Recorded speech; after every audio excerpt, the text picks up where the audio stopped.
Прилепска победа која некогаш настапуваше и во европските квалификации, во сабота ќе игра едни поинакви квалификации, овој пат за опстанок во втората лига.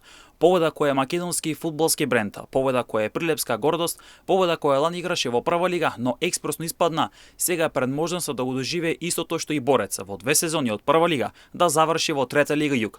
Победа има 2 шампионски титули во првата лига во сезона 2003-2004 и сезона 2006-2007 и освоен еден куп во сезона 2001-2002.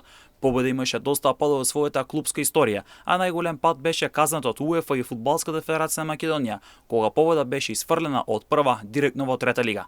Победа лани експресно испадна од прва лига, иако имаше најави за експресно враќање во елитата, најави за формирана екипа со која победа ќе биде конкурентен тим во врвот во втората лига, сепак победа, особено на полусезона, остана цедо со заменување на клучни играчи, па настапувајќи со младенци и кадети пионери. Ждрепката посака победа го добие можеби најконкурентниот тим за опстанок, односно Куманово, кој е шампион во трета лига Север. Младите фудбалери на победа играат од срце, од љубов, од почет кон победа, од почет кон брендот во македонскиот фудбал, но и за навивачите и верените мајмуни. Изјава за телевизија ЕМНЕ даде шефот на стручен штаб, Јелен Николовски, направи кратка анализа за сезоната во втората лига. Во секој случај, мислам дека со оглед на ситуацијата во која што се најде победа на полусезона со заменување на неколку искусни играчи, многу малку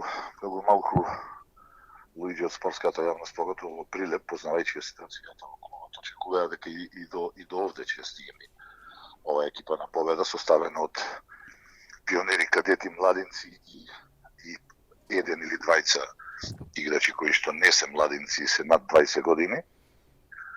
Меѓутоа, дечките се служуваат секакви пофалби за она што го направија за клубот и за градот. Николовски за ЕМНЕ даде своје видување и за баражот против Куманово. Ни остануваат уште 90 минути против еден противник кој што иако доаѓа од ранг понизок од нашиот, мислам дека е сериозен противник со неколку искусни играчи, една комбинација на младост и искуство, која што е добро вкомпонирана и кој што на неколку наврати покажа дека се работи за сериозна екипа, иако доаѓа од трета лига.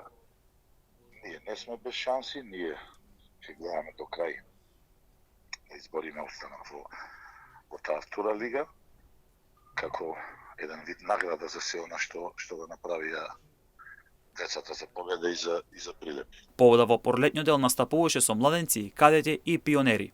И во тие последни 90 минути ќе дадат се од себе, иако на крај последните неколку кола се почувствува замор, затоа што 70-80 па и повеќе проценти од екипата за прв пат се сретнува со сениорски фудбал, тие се пионери, кадети и младинци, се уште настапуваат за нашата пионерска младинска школа, меѓутоа игра и за првиот тим.